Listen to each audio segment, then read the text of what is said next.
خبریں بہت ہی اہم ہیں اور ساری خبریں ایک سے بڑھ کر ایک ہیں۔ پاکستان پیپلز پارٹی اقتدار میں سے اپنا جو ہے وہ رخصت لے رہی ہے، یعنی وزارتیں چھوڑ رہی ہے۔ یہ بہت بڑی خبر ہے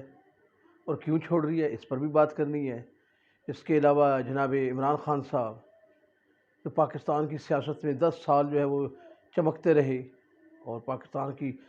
سیاست میں ایک لازمی جزو کی حیثیت سے رہے اور آج بھی ہیں، وہ سیاست سے مائنس ہونا جا رہے ہیں، لیکن کن شرائط پر، اس پر بھی بات کرنا چاہوں گا میں۔ اور اس کے علاوہ میرے پاس خبر یہ بھی ہے کہ پیپلز پارٹی اور تحریک انصاف کے بعد یہ جو نئی ایک جماعت اٹھی ہے استحکام پاکستان پارٹی، اس کو آپ سیاسی پارٹی نہیں کہہ سکتے، باقی جو مرضی ہے کہہ دیں۔ کیوں نہیں کہہ سکتے اس پر بھی میں نے بات کرنی ہے، لیکن سب سے پہلے میں بات یہ کروں گا کہ پی ٹی آئی اب انقلابی نہیں نظریاتی پارٹی بن رہی ہے۔ تو وہ نظریاتی پارٹی کیسے بن رہی ہے؟ تو ناظرین، وقت انسان کو بہت کچھ سکھا دیتا ہے۔ گزشتہ روز کی آپ نے کارروائی تو سن لی ہوگی کہ عمران خان صاحب نے جو زوم میٹنگ کی اپنے پارٹی کارکنوں کے ساتھ، اور نہیں پتہ کہ کن لوگوں کے ساتھ کی، کون لوگ تھے ان کی وہ کور کمیٹی یا زوم میٹنگ میں کون کون لوگ شامل تھے، یعنی کوئی نام سامنے نہیں آیا۔ بتایا یہ جا رہا ہے، مصدقہ ذرائع یہ بات، باخبر ذرائع یہ بات بتا رہے ہیں کہ زوم میٹنگ ہوئی اور وہاں پر کارکنوں کا یہی اصرار تھا، بار بار خان صاحب سے مطالبہ تھا کہ خان صاحب آپ نے -1 نہیں ہونا، پارٹی کو -1 کر دیں، پارٹی کو ختم کر دیں، لیکن آپ کے بغیر کچھ بھی نہیں ہونا۔ اور اب جو ہے وہ لوگ خدا کا شکر ادا کر رہے تھے، وہ جو زوم میٹنگ میں پارٹی کے کارکنان تھے، کہ شکر ہے ابن الوقتوں نے ہمیں چھوڑ دیا اور اب صرف پارٹی میں نظریاتی لوگ بچے ہیں۔ اب یہ نظریاتی لوگ کون ہیں، ان کا کیا بایو ڈیٹا ہے، ان کے بارے میں ابھی تک کوئی خبر نہیں ہے، لیکن کہا یہ جا رہا ہے کہ اب پی ٹی آئی جو ہے وہ نظریاتی لوگوں پر مشتمل ہے۔ اور عمران خان صاحب بھی یہی کہہ رہے ہیں کہ شکر ہے اس مشکل وقت میں جو ہے، کل جب وہ عدالت میں بات کر رہے تھے سپریم کورٹ میں، تو وہاں پر بھی یہی بات کر رہے تھے، بلکہ کل تو وہ بہت معصوم دکھائی دے رہے تھے۔ اور میں تو اکثر یہی بات کرتا ہوں کہ عمران خان اپوزیشن لیڈر کے طور پہ شاید دنیا کے سب سے کامیاب اپوزیشن لیڈر ہیں۔ کل ان کی جب ایک صحافی سے بات چیت چل رہی تھی اور انہوں نے بتا رہے تھے کہ میں نے آپ کے خلاف کیسز نہیں کیے تھے، بلکہ میں تو ان کی مخالفت کر رہا تھا۔ کاش خان صاحب یہ باتیں آپ اس وقت بھی کہتے کہ ہم تو مخالفت کر رہے ہیں۔ اور جن لوگوں نے آپ وزیر اعظم تھے، آپ کے دور اقتدار میں اگر ایک صحافی کو اغوا کیا، اس پر تشدد کیا، اور اس طرح کی بے شمار مثالیں موجود ہیں، آپ کے دور میں وائلیشنز ہوئی ہیومن رائٹس کی، تو کاش آپ ان اتھارٹیز کو، ان لوگوں کو، ان کرداروں کو کیفر کردار تک پہنچاتے۔ اور اگر وہ آپ کی پہنچ سے باہر تھی، آپ کی قوت سے باہر تھے، وہ آپ کی اپروچ سے باہر تھے، ان پر آپ ہاتھ نہیں ڈال سکتے تھے، تو پھر آپ کو ڈمی وزیر اعظم بننے کا کوئی شوق ہی نہیں، حق نہیں تھا، آپ کو چھوڑ دینا چاہیے تھا۔ اب آ کے جب آپ کو اقتدار سے نکال دیا گیا، اب آپ جو ہے سڑکوں پر ہیں اور اب آپ کا زیادہ وقت جو ہے وہ عدالتوں میں گزر رہا ہے، تو اب جو ہے وہ آپ اعترافات کر رہے ہیں کہ جی فلاں کام میں نے نہیں کیا تھا، میں تو نہیں کرنا چاہ رہا تھا، فلاں نے کیا، فلاں نے کیا، تو یہ آپ کے منہ سے اچھا نہیں لگتا۔ اور اب جب کہ آپ یہ بھی مطالبہ کر رہے ہیں کہ مجھ سے مذاکرات جو ہے وہ آرمی چیف کرے، یعنی اگر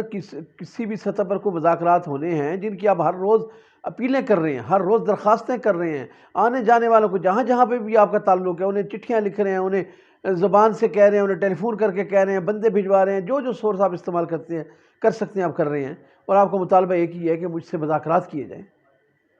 تو یہ مذاکرات آپ کس بنیاد پہ کرنا چاہ رہے ہیں اور کس سے کرنا چاہ رہے ہیں؟ تو اگر آپ ڈیموکریٹک ہیں تو آپ کو آرمی چیف سے مذاکرات جو ہیں وہ زیب ہی نہیں دیتے۔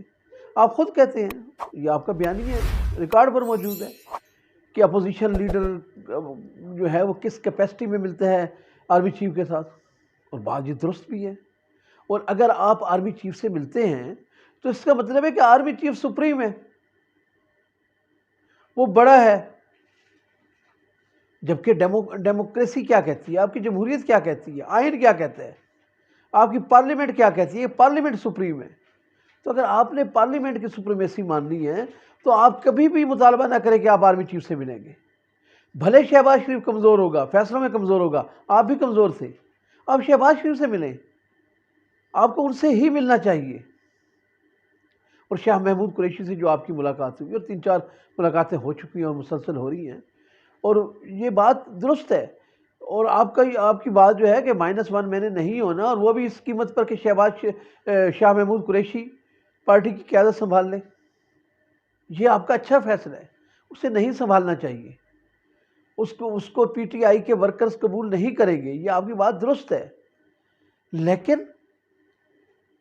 اگر آپ واقعی ڈیموکریٹک ہیں، اگر آپ واقعی اس ملک میں جمہوریت کی مضبوطی چاہتے ہیں، تو آپ کو ان سیاستدانوں سے ملنا پڑے گا۔ دیکھیں، آصف زرداری اور پیپلز پارٹی سے آپ کی 100 مخالفت ہو، 100 مخاصمت ہو، اور میں سمجھتا ہوں کہ اس وقت آپ اگر جیل کی سلاخوں کے پیچھے نہیں ہیں تو اس میں پیپلز پارٹی کا بہت بڑا رول ہے۔ اگر آج آپ کے اوپر فوجی مقدمات نہیں ہیں تو یہ پیپلز پارٹی کی دین ہے، ورنہ نون لیگ تو چاہتی یہ ہے کہ آپ کا فوجی ٹرائل ہو اور آپ کو اس مقام پر لے کر جایا جائے، آپ کو عبرت کا وہ نشان بنایا جائے جو آج تک پاکستان کی تاریخ میں کسی کے ساتھ نہیں ہوا۔ وہ ایسا چاہتی ہے، اس کے لیے وہ محنت کر رہے ہیں، وہ بھاگ دوڑ کر رہے ہیں، لیکن پیپلز پارٹی ان کے آڑے آ رہی ہے کہ نہیں، وہ کہتے ہیں کہ نہیں، آپ نے جو بھی کرنا ہے آئین کی حدود میں رہ کے کریں، کیونکہ آج جو آپ عمران خان کے ساتھ کرو گے، کل آپ نے بھی بھگتنا ہے، یہی مقدمات آپ پر بھی قائم ہوں گے۔ اور خان صاحب، آپ کو یاد ہوگا یہی فوجی مقدمات آپ کے دور میں بھی جو ہے سویلینز پر قائم ہوئے، اور سویلینز کو سزائیں بھی ہوئی، تو آپ کو یہ سیکھنا چاہیے۔ اور میں سمجھتا ہوں کہ پیپلز پارٹی کا اس وقت جو سٹانس ہے، اس وقت جو موقف ہے، وہ بہت شاندار ہے۔ آپ نے کیا کچھ نہیں کہا مسٹر 10%، زرداری کو، اس کی بہن کے اوپر کیسز، پیپلز پارٹی کو تکلیفوں میں رکھا، لیکن اس کے باوجود وہ تمام باتیں بھلانے کے لیے تیار ہیں۔ جس طرح آصف علی زرداری نے کہا تھا پاکستان کھپے، آج بھی ان کا یہی نعرہ ہے کہ پاکستان کی قیمت پر، آئین کی قیمت پر وہ کوئی بھی سمجھوتا نہیں چاہتے، چاہے کوئی بھی ہو۔ اور میری اطلاعات کے مطابق پیپلز پارٹی سے اسی بات میں احتجاج کے طور پر، یعنی آپ کے نام پر، پاکستان تحریک انصاف کے ساتھ ناانصافی